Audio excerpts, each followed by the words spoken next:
I read the greatest American novel you've never heard of, and we're going to talk about it.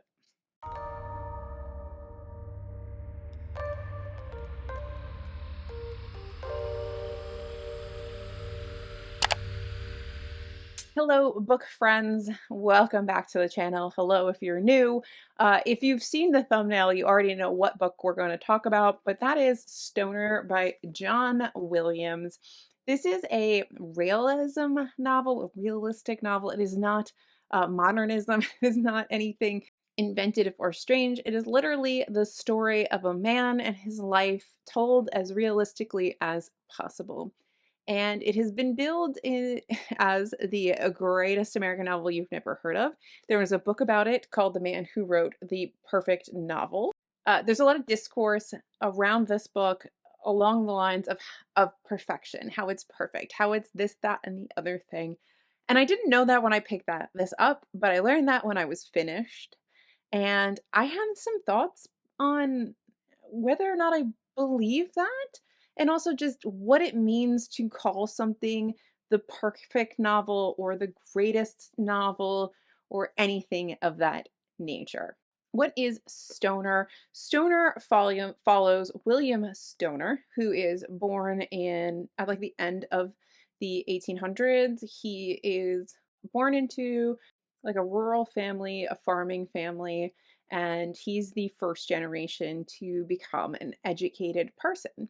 Instead of being a farmer, he goes to college, he discovers a love for literature, and he never really leaves academia from that point forward. He becomes a reasonably mediocre um, you know, professor. He never really does anything absolutely outstanding, but he exists, he lives a life, he gets married, he has a daughter, he has a love affair, and that's the book.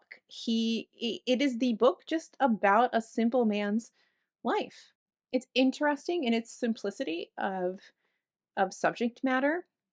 It never has any like super highs or super lows. William Stoner doesn't really ever even do much of anything except for he gets a little persnickety with this one other professor.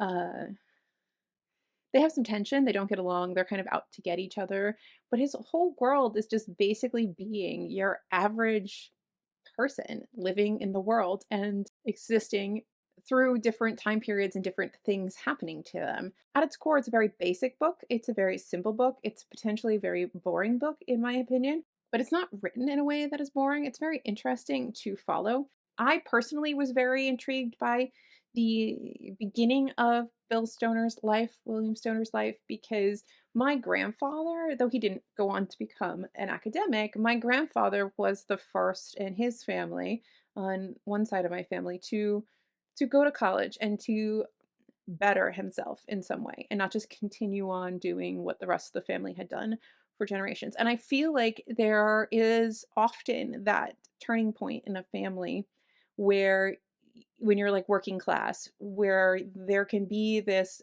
generation, this person in a generation who decides, I'm going to level up to something else. I'm not going to continue working on the family farm. I'm not going to work in the brewery. I'm not going to, be a construction worker, whatever it is that is sort of traditionally the laboring working class job that you have done.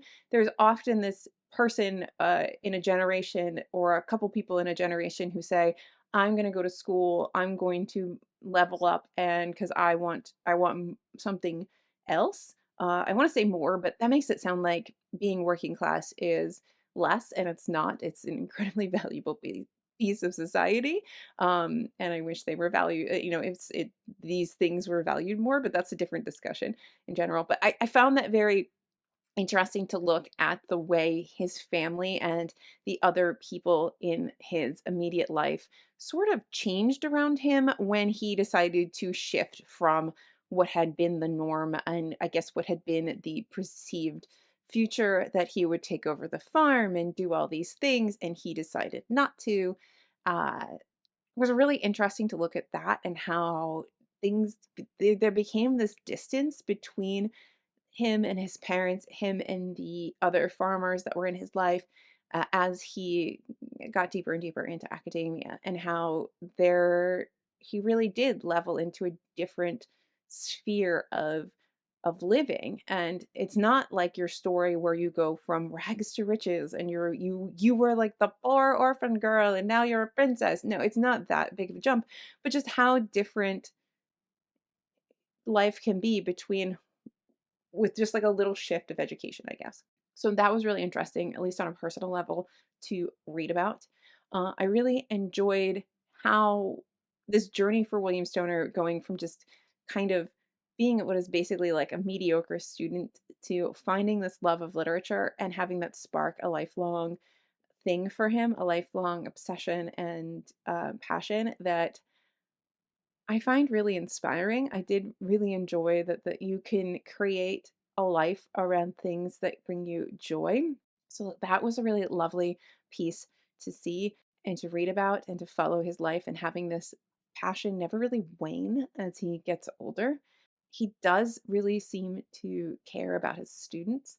He kind of has a altercation with one of them. He has like a thorn in his side student, which was a very interesting thing to watch develop throughout the course of the novel. I don't know how I feel about the way the author dealt with William Stoner and World War One, because I feel like everything that I know of the times, if you didn't go and fight, there was a lot of why didn't you? And just being an academic doesn't feel like it's enough. I mean, I also think back to things like, like Vietnam and people who would dodge the draft and how that was as kind of said as like you were it's like dirty, like you were a draft dodger, when like it makes perfect sense. Like why would you want to throw yourself into like death? But that's again a different discussion. But William Stoner doesn't go to fight. He stays. Like he never leaves like anything. Like he goes on one vacation, it seems like, in this entire novel, but he never leaves this little town, and I believe it's Ohio. And he just stays. Like all he does is stay where he is and be a mediocre human being and exist in his life, which is fine. I mean, that's mostly what we do in our lives is we just live our little lives. We make very little impact on the world. Um, we're not all going to be Shakespeare's and I don't know, like Socrates or like just names, household names. We're not going to be like remembered really for very long, but you still live a life, you still do things, you still exist. And I like that this is just this quiet little novel about existing and being a regular person. But there were things that I didn't like. I feel like it's not realistic that everybody would have been just super cool with him not going to go fight, especially when in his trio of friends, he lost somebody. I just thought that that was not done realistically. I feel like there would have been a little bit more pushback on him, but what do I know? I'm not a historian. I also found his relationship with his wife very annoying because I kind of wanted to know more about her. I think I found it very frustrating that we were constantly looking at everything through William's eyes, which I guess I shouldn't be frustrated by. That's the point of the book, but it was frustrating because I would love to. I just kept thinking like it would be really interesting to rewrite this book, but from his wife's perspective, because in the book, the wife comes off as like an absolutely horrible person. But in reality, she probably isn't wholly bad. She probably has a lot of other things going on, and she's trapped in this marriage that I don't think she ever really wanted to be in. And so you have the fallout of all of that, and it's in a time where women aren't valued in the way that they're not valued now. But they don't, you don't have as much access to like mental health and like understanding what's going on. And like, I feel like it would be really interesting to see Stoner written from his wife's perspective because I'm fascinated by her. I'm fascinated by the choices she makes. I'm fascinated by the psychology of her. She's just such a strange character. She's so much more interesting to me than he is because he's just like a guy existing and she is a woman trapped in an existence. And I find that so much more interesting than watching this man. But I don't know if I'll ever get that. But if anybody wants to write that, please do. I think it would be really, really interesting. But is this the greatest novel you've never heard of? I don't think so. Mostly because I don't know what that even means. I've never understood when they call like Gatsby the great American novel. What does that even mean? What does it mean to be the greatest novel? What does it mean to be the perfect novel? What makes something perfect? I truly don't know how to answer that, and I would love to hear your theories down below. I don't know if this is perfect. It was perfectly enjoyable. But there were things that were annoying for me. I found it wasn't wholly perfect, and I wonder why critics acclaim it as such. But it's definitely a great novel that a lot of people probably have never heard of. And I think it's definitely worth a read if you're looking for an interesting character study on the life of just a regular man living a regular life in America. During a specific time period. It's definitely very interesting. There's a little bit of spice, slight spice in his life, but mostly he just exists and goes to work and has a wife and a daughter and does his best to get through to the end. I'm surprised by how like even keeled he kind of is, except for when he has outbursts with his um, like nemesis at school. He's very even keeled from his perspective, which is why it'd be very interesting to have his wife's perspective. But he's very even keeled when it comes to like everything inside the home, and his home is a hot freaking mess. And I just cannot believe that he would be like so chill about everything. His wife does some crazy stuff, according to him.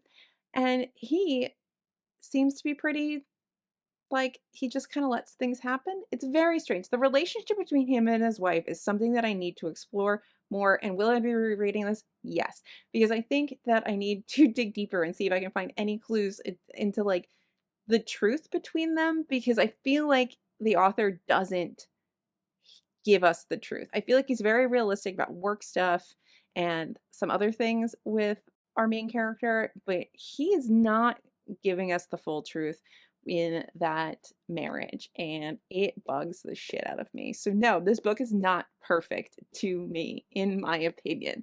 But anyway, if you've read this, I would love to know your thoughts. If there's anything else like this that you think I should try, please let me know. And if you know of anybody who's ever attempted to give William Stoner's wife a voice of her own, please let me know. Thank you so much for watching. Please like and subscribe, and I'll see you guys in my next video, whatever it may be, because it's my channel and I can do whatever I want. Bye. So just sit with me, talking to the night until the morning, building chemistry. I don't think I ever wanna go come closer next to me. Trying to find another way to say this, but I think we were meant to be.